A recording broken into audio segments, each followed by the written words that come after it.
们各地的莲友，大家早上好。有一个小男孩手中捏着10块钱，沿街一家一家去询问了，说：“请问你这个地方有卖阿弥陀佛吗？”店主人要么就说没有，要么嫌他在捣蛋呢，不由分说的就把他撵出了店门了。到了天快黑的时候，第29家商店的店主才非常热情的接待了这个孩子。老板大约是60多岁的人了，满头的银华，慈眉善目啊。他笑眯眯的问这个男孩：“孩子啊，告诉我，你买阿弥陀佛干嘛？”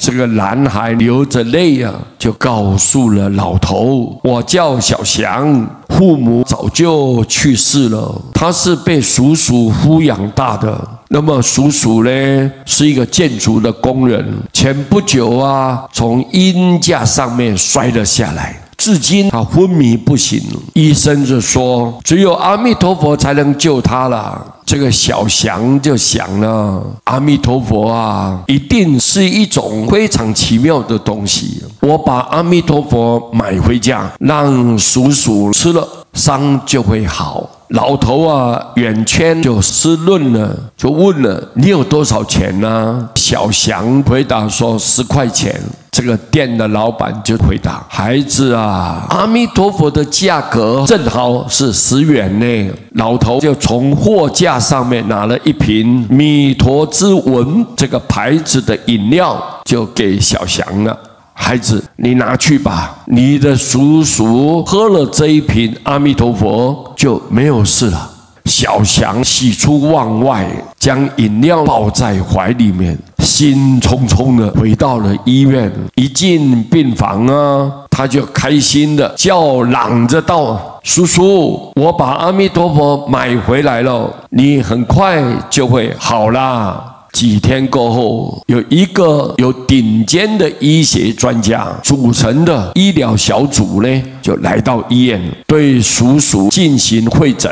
他们采用了世界上最先进的医疗技术，终于治好了叔叔的伤。这个叔叔出院的时候呢，看到医疗账单上面那个天文数字啊，差点就吓昏了过去了。可是验方告诉他，那天有一个老头帮他把钱都付清了。那位老头呢，他是亿万富翁啊，从一家跨国公司董事长的位置退下来之后，就隐居在本县市里面，开了一家杂货店，在打发时光。那个医疗小组啊，就是老头花重金聘请来的。小祥的叔叔激动不已啊，立即和这个小祥呢要去感谢老头。可是老头已经把杂货店卖掉了，出国旅游去了。后来叔叔接到一封信呢，是那个老头写来的，信上就说：“年轻人啊，你能有小祥这个侄儿啊，实在是太幸运了。为了救你，他拿10块钱到处购买阿弥陀佛，感谢阿弥陀佛，是他挽救了你的生命。但请你要记住啊，真正的阿弥陀佛是人们的爱心啊，随时要能关心别人，体恤别人。别人有灾难，别人有困苦，别人在饥饿的时候，别人发生不幸的时候，我们能够及时的给予关心、辅助、帮忙他们，这个就是阿弥陀佛。阿弥陀佛对于罪业深重的众生，或者是罪业比较轻的对象，阿弥陀佛一律平等的，没有分别的救度你。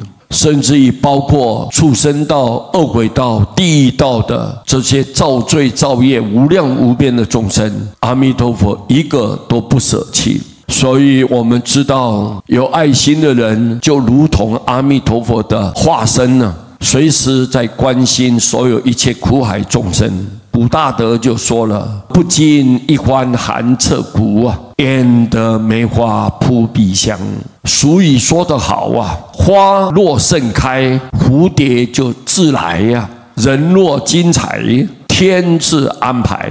你不去做，永远就不会有收获了，不可能永远停留在现在。我们成功的未来是靠把握机会跟努力奋斗而得来的。相信自己，永远比怀疑自己多一次成功的机会。虽然我们现在一无所有了，但是只要我们有一颗积极向上、勇往直前的心，那么远方就会有一盏属于我们自己的灯，永远在为我们点亮着。阿弥陀佛就是我们苦海众生的曙光。我们一心的念阿弥陀佛的名号，顺从阿弥陀佛的本愿，阿弥陀佛一个都不放弃。这是阿弥陀佛的大悲大愿，对众生的承诺永不改变。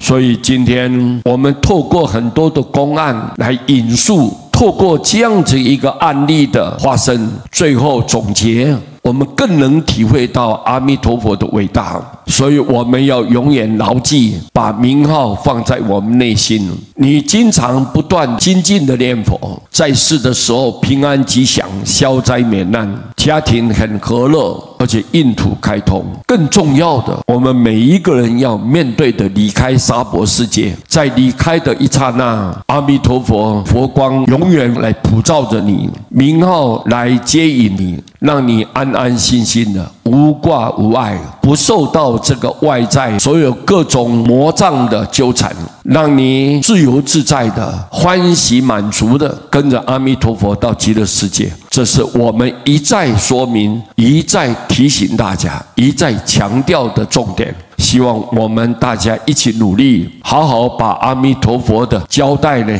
要永远铭记在心。感谢各位，阿弥陀佛。